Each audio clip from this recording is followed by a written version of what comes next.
Live from the Washington, D.C. area, it's the Inside Scoop, EmeraldPlanet. All the ecology news that our viewers want to know. Now, here's your host, Executive Director of the EmeraldPlanet, Dr. Sam Lee Hancock. Hello, it's good to be with you this evening. I'm Dr. Sam Hancock, the Executive Director and President of EmeraldPlanet in Washington, D.C., USA. Thank you for being with us. We're going to be talking about natural resources, the conservation and the destruction of these natural resources around the globe. As we've talked about in past television programs, almost 2 billion people, almost 1/3 of the population of the entire globe, do not have access to adequate water, health care, education, and power. And one of the things that we're going to be talking about is how natural resources directly relate to power and all the other needs that we have, because we need to look at this from the standpoint of sustainability as we go through into the 21st century. So instead of using up these natural resources, we need to make sure that we're renewing and allow future generations to be able to enjoy the quality of life, and actually more than that, to have an increase in the quality of life while we protect the environment.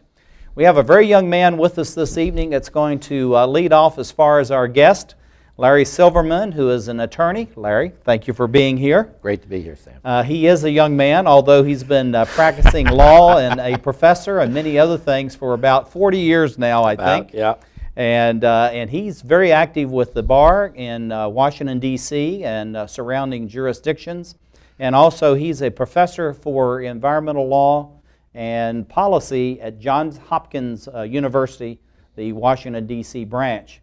So Larry, thank you for being with us, and just tell us a little bit of your background, how 40 years ago, because you were really a pioneer in those days, would you get involved in environmental law and policy? Well, I'm one of the few environmental lawyers I know who never took an environmental law course, because the University of Pennsylvania, where I went to law school, didn't offer them at the time. Oh, so you really were ahead of the curve then. You know, I was. I got my first job out of law school with Ralph Nader, so he set me on the path, and I have not been able to get off of it since then, and had a chance to work on the first Clean Air Act, first Clean Water Act, and many subsequent things. Not that I mean, I played a small part, but I played a part, and it's nice to be part of that. Well, going back 40 years and the work that you were doing in those days, that really set the nomenclature, the terms, the philosophy, the terminology that we're using here in the 21st century.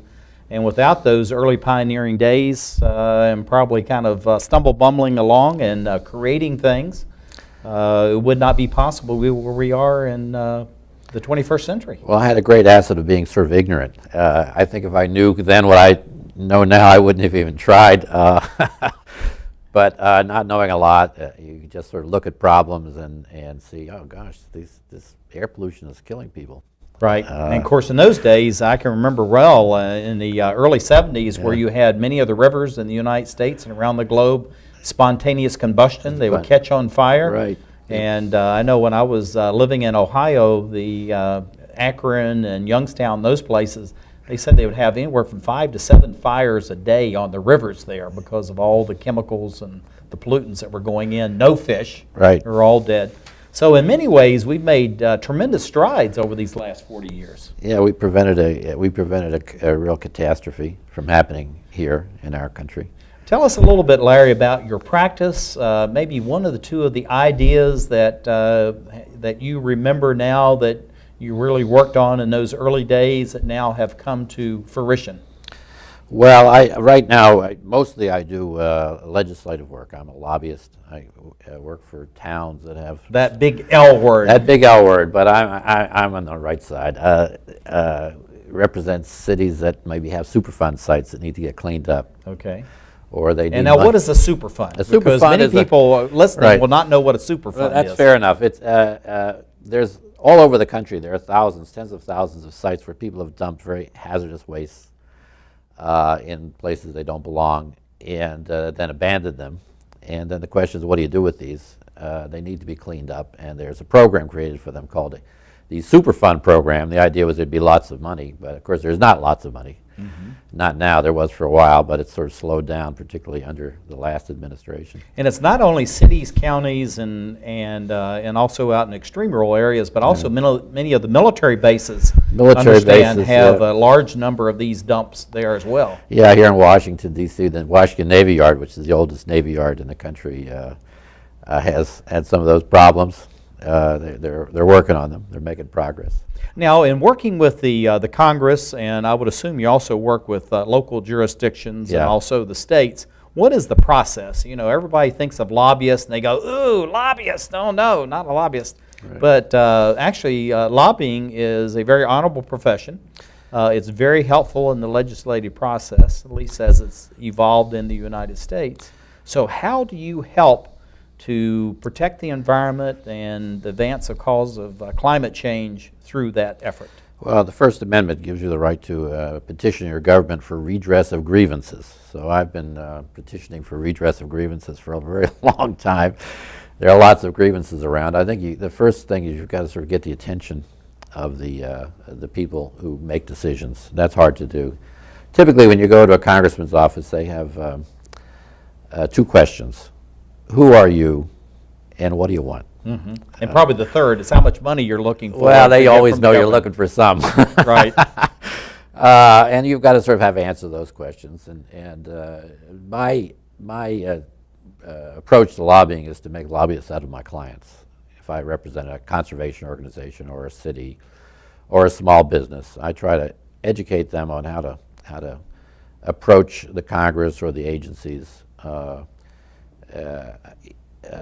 Timing is very important because, you know, if you make the most eloquent argument 10 minutes after they voted on it, it's sort of a waste of time. Right. So on the other hand, if you get there too early, they're so busy. Oh, we have plenty of time for that. So you really have to follow this stuff. And you know, I watch C-SPAN a lot, and I hang around, and I read a lot of newsletters, and I try to sort of get the drift. What's the market doing today? So you're trying to, it's just like in many professions now, you're trying to anticipate where the legislation or where the body politic may be going, right. And it's just like one of the notions of leadership, find a parade and get in front of it. Get in front of it, that's right. And you know, and also sort of how do you cast your interest? You have an interest, you need to understand what you want. I think the biggest problem I have with a lot of my clients is they don't quite know what they want. You know, what are you asking for? So you're trying to define the terms, trying to define what it is that they really, the goals and objectives. Right, what they really need. And then you have to redefine it in terms of, well, what's the Congress doing? Well, they're passing an energy bill. Well, but we have a water problem. Well, that's not unrelated.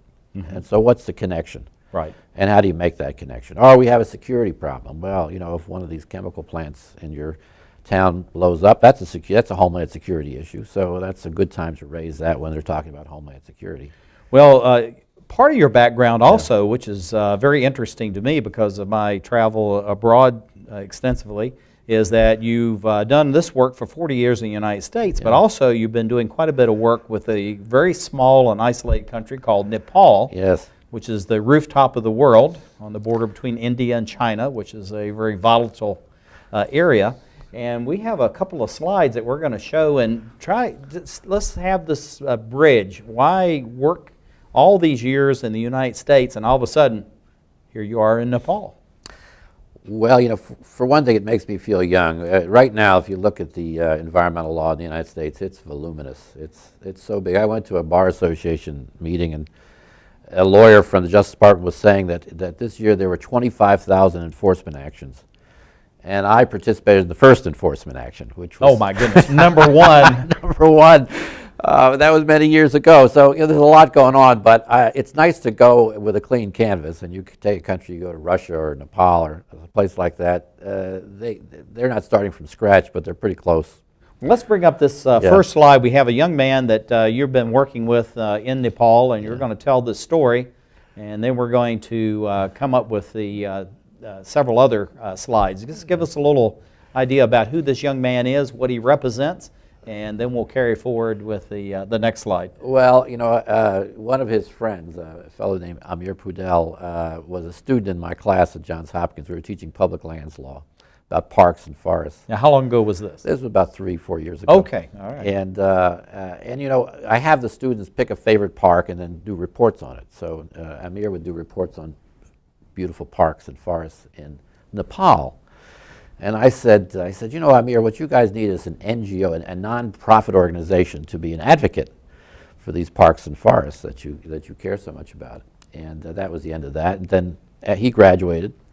And then 2 years later, he called me in Washington. He said he's visiting town. He said he'd like to start up that nonprofit. And we have, I think, we have a scene from that that location that he was talking about. Yes. And I would assume this is probably glacier water. It's coming out of the high Himalayas. Yes, the Himalaya mountains, the Himalayas, they say over there, they are the source of, they provide water, the primary source of water for 20% of the people on planet Earth. That's incredible, isn't it? So all the great rivers of Asia, the Mekong, the Brahmaputra, the Ganges, they all start either in Nepal or Bhutan or Tibet, way up in the high mountains. And there are great glaciers there too. Right. Which are melting. And they're receding now. They're receding at a tremendous At a very pace. rapid rate, because I was in Bhutan 2 years ago now, and when meeting with the Minister of the Environment, he says the greatest fear we have is these glaciers are going to be gone and we'll have no water, because rainwater cannot replace the melting water from the glaciers. Yeah, the glaciers, they're great storage reservoirs of water, of fresh water on Earth, and the ones in the Himalayas are receding even faster than the ones in the Arctic. Well, what's the significance of this forestry college we have here in Kathmandu? What's the nature of forestry in these regions, and why is it such an issue? Some of these young folks from Nepal asked me to help them sort of organize an advocacy organization and so forth. So not knowing anything about Nepal, I thought I'd teach a course on it. So we offered the first online course from Johns Hopkins on that it was ever taught in Nepal. And we had Nepali students and we had Johns Hopkins students. And the idea was to create a dialogue between us. And it was very difficult because there are many technical problems, and 8 hours a day they had no electricity, and so forth and so on. And these were younger students and mine were graduate students, and we had a lot of problems, but you know what, we communicated. And I had a co-teacher over there, Dr. Mohan Wagley, a brilliant man. And we were able to really, I was able to learn. I learned the most, but I think everyone who participated learned a lot about forestry and agriculture in Nepal and some of the problems over there. And also the water and other issues. Yeah, and you realize if you're, when you study these things, that this drinking water supply for a large part of the Earth, it's really, with the glaciers melting, all these problems, one of the most important things you have to do is to protect the forests.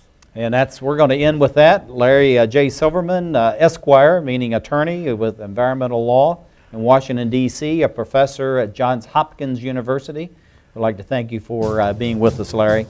And we're showing you many ideas about what is going on in the world as far as natural resources, water, forestry, land, and air. So thank you for being with us on the Emerald Planet. We look forward to being with you again. Thank you for watching. I helped turn my child's public school into a whole new kind of school. One with a curriculum that really motivates kids. One that has extended hours, 6 days a week, year-round. With loads of academic, cultural, and recreational activities. One that has support services like medical and dental right there. A school where parents' involvement is encouraged. Where teachers have more time to teach. And students are excited about learning. There's just one problem. My child doesn't ever want to come home. You can help turn your school into a community school for excellence. Find out how. Call 1-877-LOVE-TO-LEARN. It's coming. Right to your neighborhood. And when it does, you may be surprised. It's your Social Security statement of your benefits, and it's going to help you plan your financial future. Your benefit statement will tell you how much Social Security you're eligible to receive and when you'll get it. Then you'll know how much you need to save for retirement, because that's coming too. The future is in your hands. Choose to save. The toxic fumes from this meth lab are seeping into Jamie's sinus cavity. Ammonia vapors invade her throat. Toxic gases fill her lungs. Jamie's body is deteriorating. and she doesn't even know it. Jamie, dinner. So, who has the drug problem now? Find out how meth affects you at drugfree.org/meth.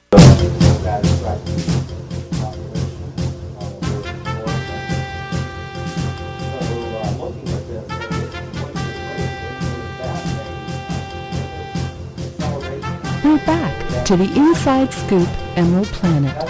Here again, your host, Dr. Sam. Thank you for being with us as we talk about the theme of natural resources, their protection, their development, and how they are affecting the planet in the 21st century. As you know, we've talked about in each of our different programs that almost 1/3 of the world's population does not have access to adequate resources of any kind, whether it's water, land, air. And also we're adding to that, and this particular topic is going to be the grasslands. We have a specialist with us, Randy Pheobus, who is CEO and President of the Native Grassland Conservancy. Randy, thank you for being with us. Thank you. Now that's kind of a very sophisticated title, and I know that the slides we're going to be sharing with the public are absolutely fantastic, some of the things that you've been doing. Tell us a little bit about why would you form a group just on grasslands? What does that mean? And then we're going to weave this whole story in as far as how these interrelate with all the other natural resources that are very useful around the globe. Absolutely. It occurred to me that obviously this part of our ecosystem is part of a bigger system, and through research and exposure to other data, I discovered that this actually happens to be our rarest and fastest declining part of the ecosystem, and I just felt compelled to act to try to understand the problems and then see if we could move it in the right direction. Yeah, many people think of grasslands as being out in the prairie with in Iowa and Nebraska and Oklahoma heading out to the west coast, but actually there were vast grasslands on the eastern coast of the United States when the first Europeans actually came here. So how do we translate and let people know that you have to have grasslands here as well as other areas around the United States and indeed overseas? Yes, really I think understanding how they compose an important unit in the bigger system would help people to understand why they're important and exactly how to approach their conservation and preservation. There's obviously, from a biological perspective, a group of species, both plants and animals, flora and fauna, that are the inhabitants of these grassland areas, even if it's not the grasslands of the great expanses such as in the Midwest and in South America and other portions of other continents. Yeah, like Russia, Mongolia, Yes. places like that, Certainly. where they have vast grasslands. And different kinds of plant communities, but generally the principles are the same. There are species that have adapted to those conditions and those plant communities, and it is important to maintain those kinds of habitats and assemblages of species in order for the system to remain intact. Well, we're trying to protect the grasslands and, of course, the forest at the same time. And I think you shared with me that it's been a 90% decline as far as the actual acreage, the vast area of the grasslands. Is that correct? Actually, the statistic was that there are obligate grassland birds specifically this statistic is relevant to the state of Maryland, and the concept of obligate grassland bird means that they require this kind of specialized habitat in order to successfully increase their numbers. Now, would this be true all over the globe as well? So you have this direct causal relationship between the animals, the birds, and the grasslands? Sure, and not just birds. Obviously, the birds are part of a system, and they require other species that are also inhabitants of that kind of habitat in our ecosystem. So, so they require insects for feeding their young, and the insects require that kind of habitat in order to reproduce and complete their life cycle. So it's really kind of a elegant organization of natural processes, and that's why one of the reasons why I took an interest and decided to focus on this, and so the obligate grassland birds in Maryland have declined by 90%, which is to me a kind of an alarming statistic. And I thought that since I understood some elements of the problem and wanted to learn more, I thought it would be appropriate for me to start trying to act on those declines and see if we could do something about it. Well, as we're looking at that, we have this interplay with the grasslands, the forests, and of course now as the globe is at 6.7, 6.8 billion people and growing on a day-to-day basis, there's further and further encroachment on these various lands. What do you think needs to be done, Randy, as far as what can we do to address this issue, and how can we bring this to the forefront as far as conservation and also the environmental integrity of these many different areas? Yes, I think that's a good question, and part of my efforts involve advocacy and trying to share with people not just from our local area, but anyone that the message can reach, how each of us can act locally, and it's really remarkable how much impact we can have if each of us act locally in our own areas, no matter what continent we're on. Well, and we can make great strides. And of course, there's people going to be looking at this from various countries around the globe, and so they can look at their own native areas, no matter whether Absolutely. It's in Uganda and Russia, Mongolia, as we talked about, South Africa. Sure. There's many places, the Pampas in South America. So there's virtually every country on Earth has these same challenges because you have increasing populations. You have a decline as far as the rainfall and water that's available to nurture all these areas. So in the studies and the work that you've been doing, Randy Pheobus, what is the interplay that you're seeing between all of these very complex but diverse ecosystems and humankind? Well, one of the revelations that I think that was the most striking to me was that our local jurisdictions rarely have the resources or staffing to fully address the issues. And I think some of our declines in the local ecosystems and probably it could be analogous to declines throughout across the planet are often due to the inability of the local jurisdictions to manage their resources in a way that is moving them towards conservation and preservation rather than the deterioration and degradation because of outside forces acting, not just anthropogenic, but, well, sometimes humans set in motion other forces, such as the introduction of non-native plant species, and that takes on a life of its own. And those are quite invasive. Yes, and it's exponential. Everywhere. Oh, absolutely. And the whole thing, too, about, as you're bringing in and looking at the flora and the fauna in these various areas, is that much of this is under private control. So you can't just go in and say, okay, we're going to rip out these species, or you can't keep planting the various food stocks that you're putting in. So you have this very delicate balance between public good, public policy, and the interplay of private and free enterprise, particularly in the United States and many of your Western nations. Yeah, there's an interesting study in that regard that was done in Canada that talked about the production of canola, and the study was a remarkable Of course, they're using that for biofuels. Yes, canola, and also for human edible consumption. Yes, absolutely. But the interesting result of that study was that the scientists showed that if the farmers left the outer third of the field unplowed, let it lie fallow, that their production, their crop, would be equal to a field that was farmed all the way to the edges because of the native pollinators' ability to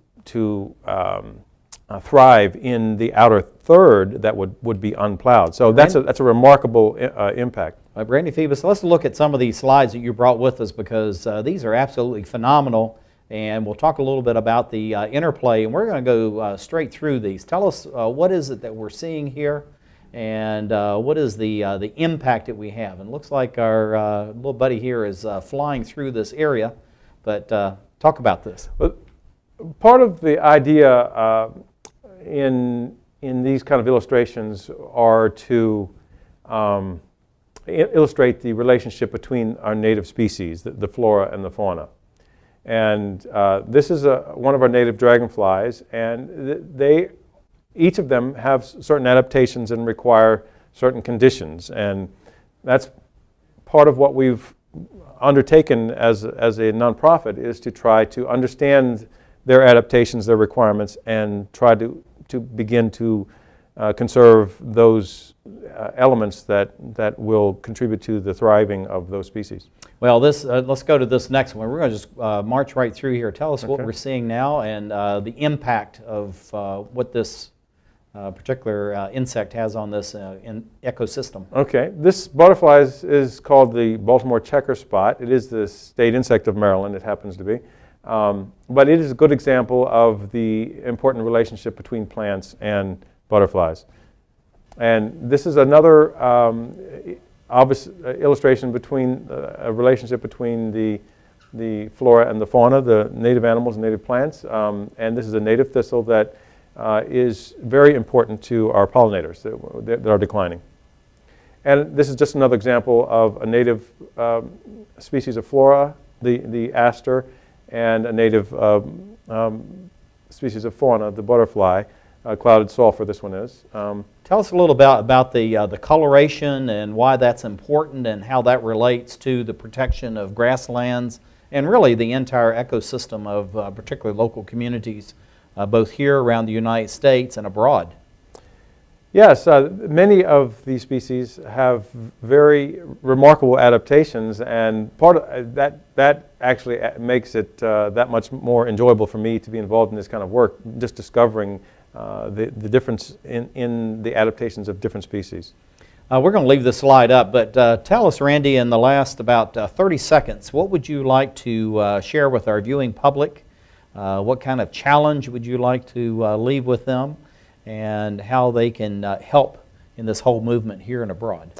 Absolutely. I think the resources are lacking kind of from a public perspective, so each of us can contribute, and if we think about our own homes and the communities from a watershed perspective, from the scale of a watershed, it's way more manageable, and we can all become more informed and contribute by improving those watershed areas. Well, Randy Pheobus, CEO, President of Native Grassland Conservancy, thank you for being with us.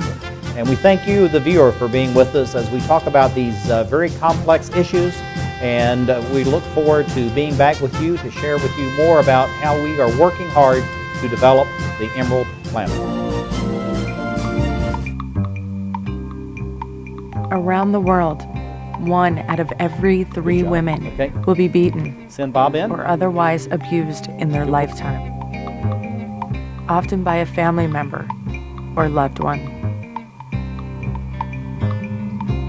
A future free from violence. It's all she's ever wished for.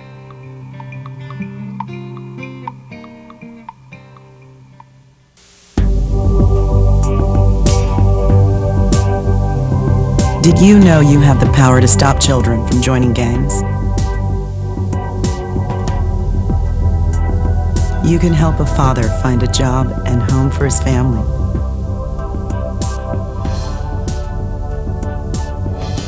You can assist a woman who can't afford the medicine she needs to live and the home she can't live without. You can choose to make a difference in our community. Support Volunteers of America, and you can help improve the lives of nearly 2 million Americans each year with programs and services that help individuals and families overcome their challenges to become as independent as possible. Support the programs that are working in our community. Contact Volunteers of America today. Call 1-800-899-0089. For some folks, saving for the future is easy, but for you, it might take a little more effort. Saving for your future is your responsibility, and there's a lot to save for. I never thought of that. Like your child's education, perhaps uncovered medical expenses, or just to be sure you can live the way you want when you retire. The time is now to save for tomorrow. Save now or work forever. The choice is yours. Choose to save.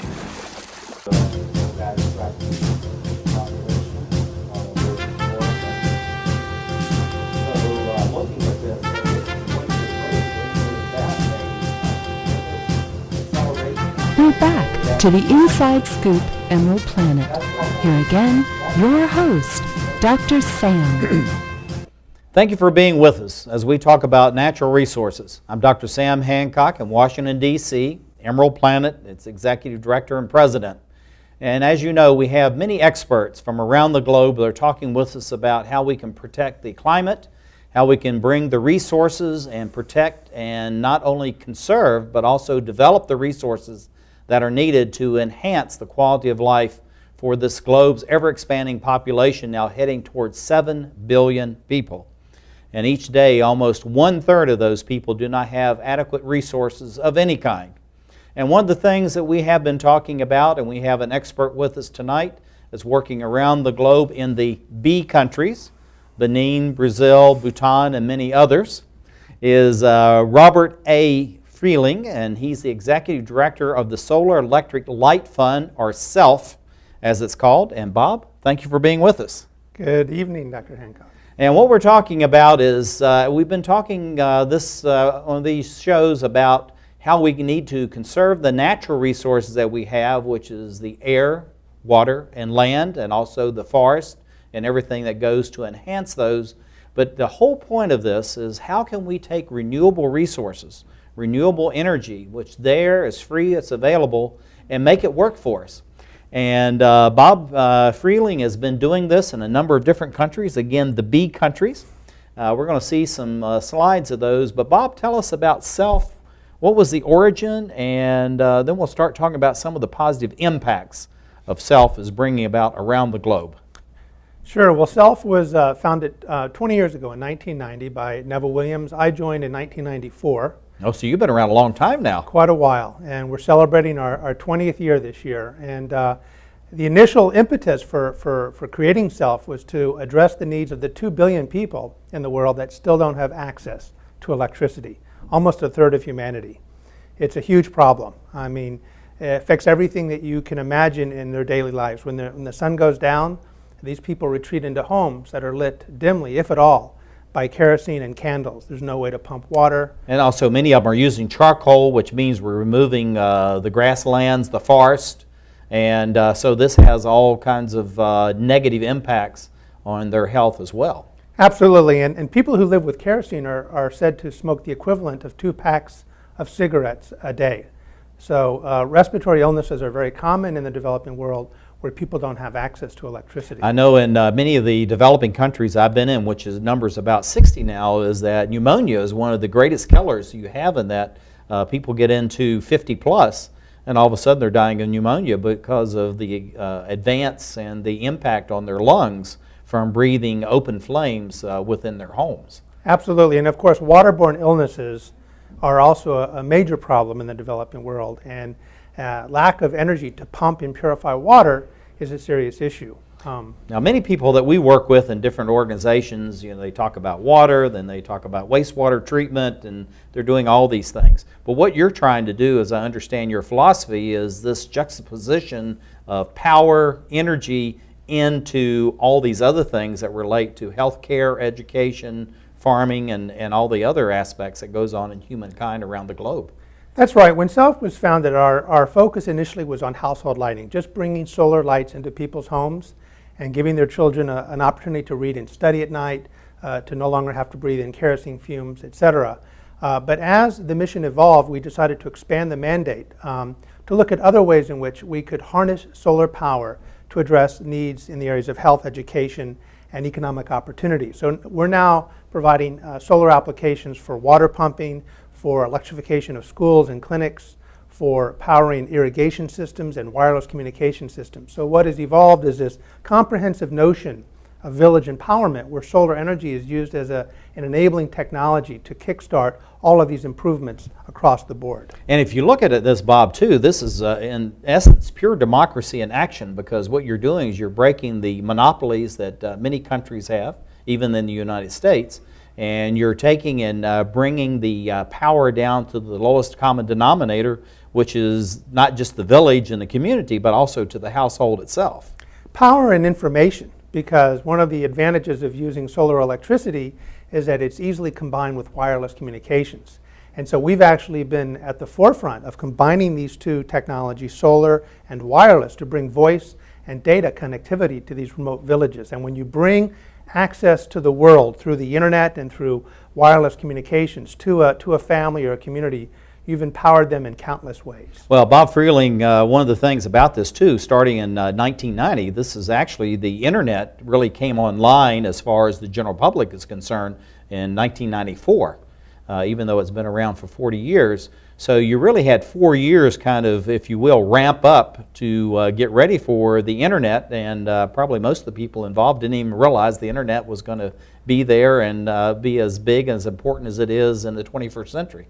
Let me share a little story with you. In 1999, 2000, we were working in South Africa, and I met a principal of a high school there in KwaZulu-Natal, and was describing the internet, and he told them how wonderful it is. It sounded great to him, but then he said, "I'm sorry, we can never bring the internet to my high school because we don't have electricity to even run computers." So we then proceeded on a program to provide the high school with both power for computers and a satellite dish, which delivered internet access to the school. Well, we're going to switch to some slides here and talk about some of these things.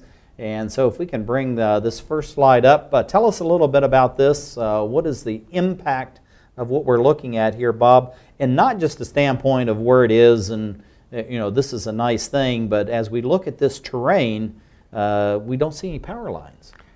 No, you sure don't. This is in the Himalayan kingdom of Bhutan, a beautiful country the size of Switzerland, nestled in between India and China, a country of astounding beauty and pristine ecological sensitivity.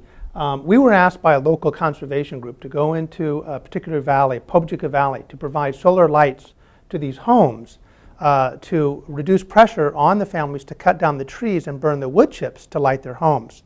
So the idea of introducing clean solar lighting to these homes was helping to preserve the habitat of this valley, and which also happens to be where a group of black-necked cranes winter every year. So we were helping to preserve the black-necked cranes by bringing solar power to this valley. And also we look in the back there, one of the things that most people don't know, that the king, the immediate past king of Nepal, on June the 6th each year, he wants every man, woman, and child in Bhutan to plant 100 trees.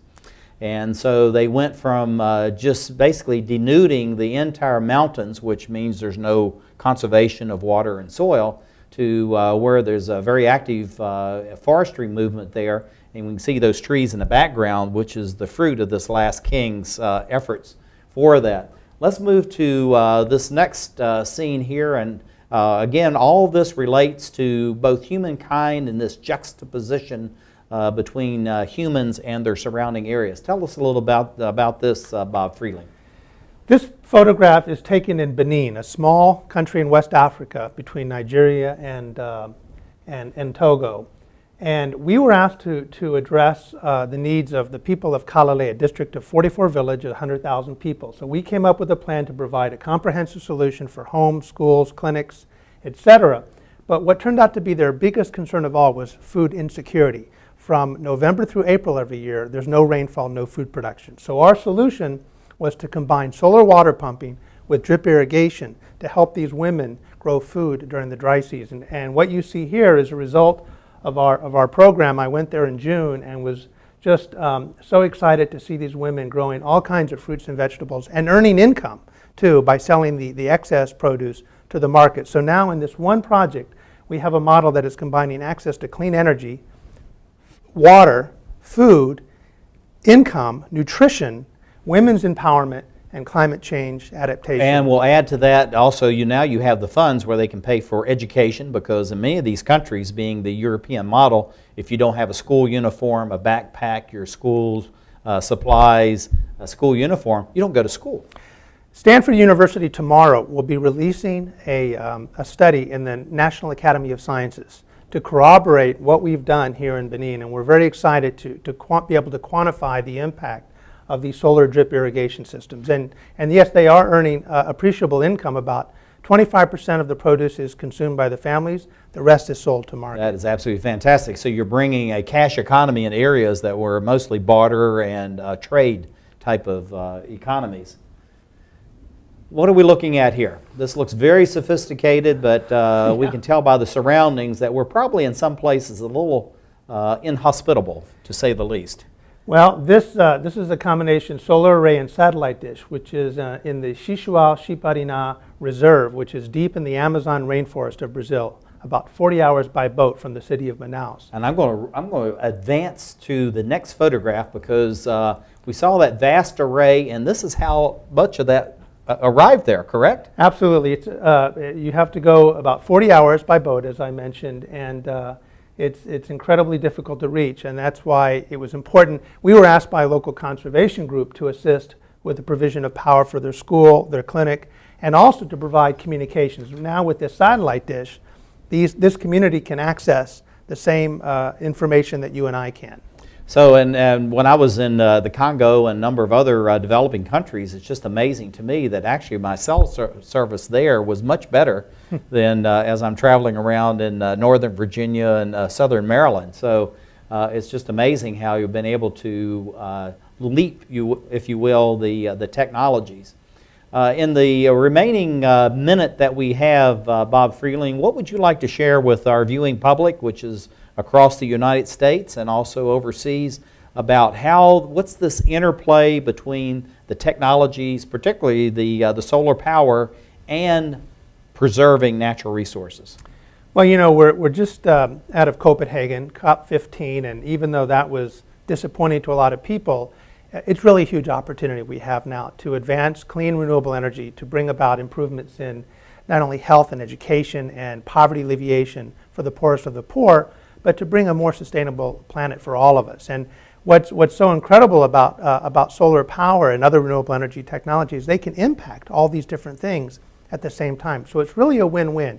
We promote renewable energy, and we also tackle poverty and health and education for the 2 billion people that are struggling to catch up. And the good example you had here with this scene from Benin is the whole thing of you're actually bringing other advanced technologies like the drip irrigation that's being used in many of the developed countries and now coming into these LDCs, least developed countries.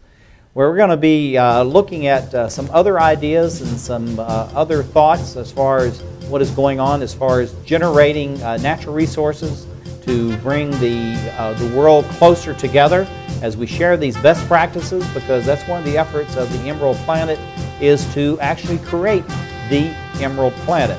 So thank you for being with us. We look forward to being back with you again. See you soon.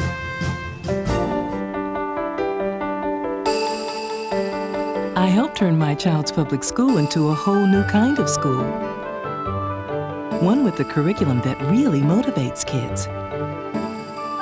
One that has extended hours, 6 days a week, year-round. With loads of academic, cultural, and recreational activities. One that has support services like medical and dental right there. A school where parents' involvement is encouraged. Where teachers have more time to teach. And students are excited about learning. There's just one problem. My child doesn't ever want to come home. You can help turn your school into a community school for excellence. Find out how. Call 1-877-LOVE-TO-LEARN. It's coming. Right to your neighborhood. And when it does, you may be surprised. It's your Social Security statement of your benefits, and it's going to help you plan your financial future. Your benefit statement will tell you how much Social Security you're eligible to receive and when you'll get it. Then you'll know how much you need to save for retirement, because that's coming too. The future is in your hands. Choose to save. The toxic fumes from this meth lab are seeping into Jamie's sinus cavity. Ammonia vapors invade her throat. Toxic gases fill her lungs. Jamie's body is deteriorating. And she doesn't even know it. Jamie, dinner. So, who has the drug problem now? Find out how meth affects you at drugfree.org/meth.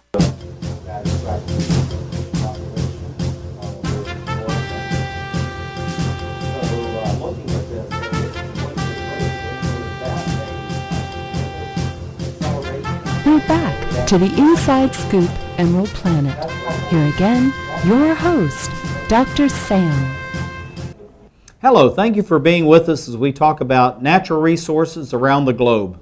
And we're using this theme of natural resources in a wanting world because we know that there's many people, almost 2 billion people a day, that do not have access to natural resources of all kinds. And we're talking about power, we're talking about public policy and healthcare and education, all the other things that we need to be concerned about as far as developing humankind. So as we go into the 21st century, it's not the fact that we're in a wanting world, but we have adequate resources to address the needs as we continue to expand the population as we go from almost 7 billion up to maybe 9 billion people by 2050. We have 3 experts that have been talking with us, and they're going to share some more of their ideas. We have Larry Silverman, who is the youngest amongst us. It's, even though he's the youngest, he's 40 years experience as an environmental attorney and also a professor at Johns Hopkins University in environmental law and policy. We have in the middle over here Randy Pheobus, who is CEO and president of Native Grassland Conservancy. And then we have Robert A., or Bob Freeling, as he likes to be called, Executive Director of the Solar Electric Light Fund. And all of these 3 gentlemen have been involved throughout their professional careers to look at the globe, natural resources, how we're going to protect them, and how we're going to provide more. And so, Larry, tell us a little bit about your early work and how you've been bringing about the legal environment so that both Bob and Randy could operate here in the 21st century. In a way, it was easier because some of the problems you saw were so obvious. And this goes back to the 1970s and the early 80s, rivers correct? Were catching on fire, and there was big oil spills, and all kinds of terrible things were happening. It was really obvious. And the other thing about it was, when you have these terrible, obvious problems, you actually can make tremendous progress. You know, if you wanted to warm your house, heat your house efficiently, first thing you do is shut the door. Nothing you do after that will be quite as cost effective and do as much a benefit as that. When I first started, it was a question of closing the doors and sealing the windows. It's getting a little tougher now. Well, we're getting down to the area where we need to actually be looking at what are the next steps, the more sophisticated steps. And this is something that Bob Freeling has been talking about as far as his work in the Solar Electric Light Fund. And what do we need to be doing as we're looking at the Conservancy, which is what Randy is concerned with, and how that we can use the renewable and natural resources that we have much better as we're moving through the 21st century. Well, clearly conservation of energy is a huge first step. I mean, we've made a lot of progress, but so much more that we can do to use more efficient lighting, to use our more efficient cars, to weatherize our homes. I mean, many things that can be done today to just make the energy that we do have go a lot further. But ultimately, what we have to think about is transitioning away from fossil fuels to an energy economy that is based on clean, renewable, and carbon-free sources of energy. Solar, wind, geothermal. That's our future. Now, Randy Pheobus has been working on the preservation of grasslands, of course, the interplay of that with forestry and other areas. Larry's been looking at the broad spectrum as far as air, land, and water. So if we're using renewable and alternative energy, how is that going to directly address the needs of these 2 billion people a day that go to bed wanting food, water, heat, light, and clothing? Well, many of these 2 billion people are located in very remote villages that are difficult to reach with a conventional power line. So distributed energy sources like the sun, which is the ultimate source of distributed power, right? You don't need a transmission line. The sun from the energy is its own distribution.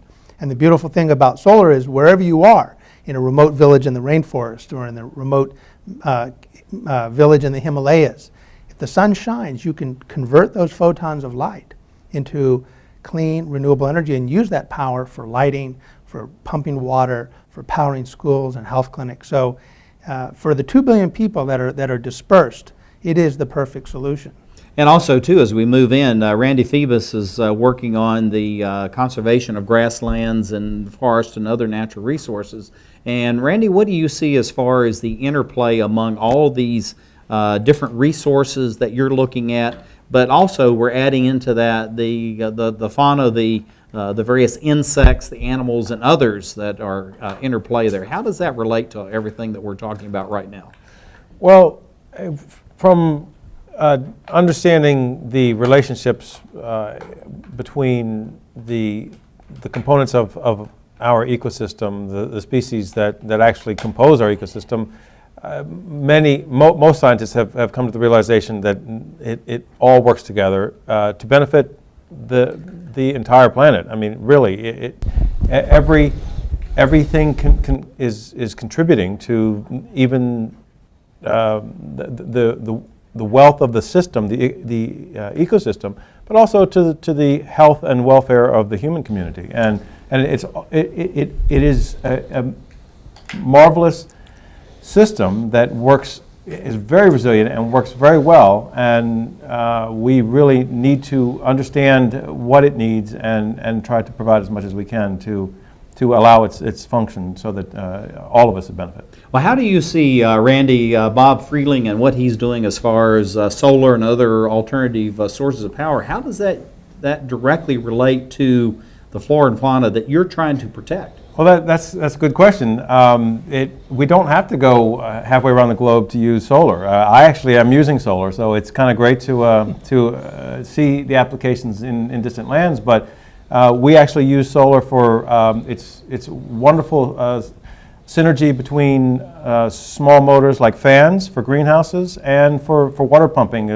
Usually you're needing water when the sun's shining, and so the panels are ready to go, and all a water pump needs is basically what the output of a small array. So we are actually applying those to the propagation of native species for the restoration projects, and for remote areas where we don't have access to either pumping or electricity. So it's a great. I just love the concept of power coming from the sky and energizing what mechanical things I have in front of me. It's incredible. Well, Larry Silverman, this is something you've been working on for the last 40 years, is to move us in the direction of using these alternative sources. What types of changes have you seen? Now, these gentlemen are looking at it from the best practices of technologies, right, processes, and products, but you're looking at it from public policy and also law. How do you see that juxtaposition and that interplay between law and policy and allowing the best practices to work? Well, when I first started, the most important tool you had was a big stick to beat people around the head and shoulders and to embarrass them and to call them out and so on, and to get them to want to do the right thing, which they didn't always want to do. That's changed. That's really changed a lot. It doesn't mean the problem is solved. Most people I deal with, whether in corporations or cities or in politics, they want to do the right thing, and they have some idea of where that is. And not always, but usually they do. But they still haven't quite figured out how to manage that. That it becomes a management task. It becomes it's hard for people in the places where Bob is working. It's hard for people sort of think, well, what we have to do is replicate or duplicate whatever they did in the West. So if they had big telephone lines, we should have big telephone lines. Well, you know what? Bob's proving that's not necessary. Yeah, it's not even a good idea. It's a bad idea. And we need to throw in here, we've been talking about his B countries, Brazil, Benin, and Bhutan, and a number of other places, very small. And also, too, is that you've re-energized your practice and your work, because you're now working in a very small, isolated country, Nepal. And so how do you see the the policy and the law development in the United States and Western societies now being applied in places like Nepal and these other countries where Bob has been working? Well, I think we need to give these people more support. The kids that I work with, the students, they're the front line. You know, now, when you say kids, these are really universities. University students, college kids. They're in Right. their 20s. They're kids to me. They're younger than my children. Okay. And they're the front line. You know, if the forestry students in Nepal are not given a chance to do what they dearly want to do and preserve their forests and their species, the whole world will suffer. Yeah, let's bring up a couple of these slides if we can. We have one of these fantastic waterfall that we were looking at earlier, and let's look at that as it relates here. And then I'm going to have Bob comment on that as well. We're looking at the runoff here from the glaciers. And of course, in order to allow this runoff to happen, this goes to Randy's comment, is we have to protect all of this. Right. And so that's the policy and the law aspects. How does that relate into these places like Nepal, Bhutan, and other areas, Larry? Well, these places have traditions of stewardship, which are being spoiled. Either where the Chinese run things in Tibet, they have no regard for their traditions, and where the Western aid establishment comes in, they sometimes think they know everything when they come in. So I think what's to me the most exciting thing is to see some of these, particularly the young people, going back to the land, really looking at it. You know, when I gave them assignments, one of the assignments I said, go to your village and tell me how the water system works. And we have this photographed right here, Larry. If we can talk about what we're looking at here. This is the Kathmandu Forestry College. And then we're going to go right into Bob as far as how this could directly relate with his solar and alternative energy work. Tell us a little bit about these people and why this is important. I love these kids. This is the most important forestry project in Nepal, in the Himalayas, in my opinion. These 40 or 50 kids. If they can't do what they need to do, if they can't have internet, if they can't have electricity, if they can't stay in their own country to make a living doing what they really want to do, we're toast. Forget about trying to do anything about the climate. There's not enough windmills to make up for the lost forests of Nepal. Just not enough. So I'm trying to figure out, how do we support these guys? You know, Randy Pheobus, you got about 15 seconds. What's your challenge to the listening public around the globe? Well, the projections for the next 2 decades are that from the current rate of loss of species is 20 to 30,000 a year, and the projections are by scientists in the next 2 decades is 200 to 300,000 species a year we are expected to lose. So the time to act is now. Thank you to our listening and viewing public around the globe for being with us as we talk about natural resources, the protection, the development, and as we work towards developing the Emerald Planet for you and all of humankind. Thank you.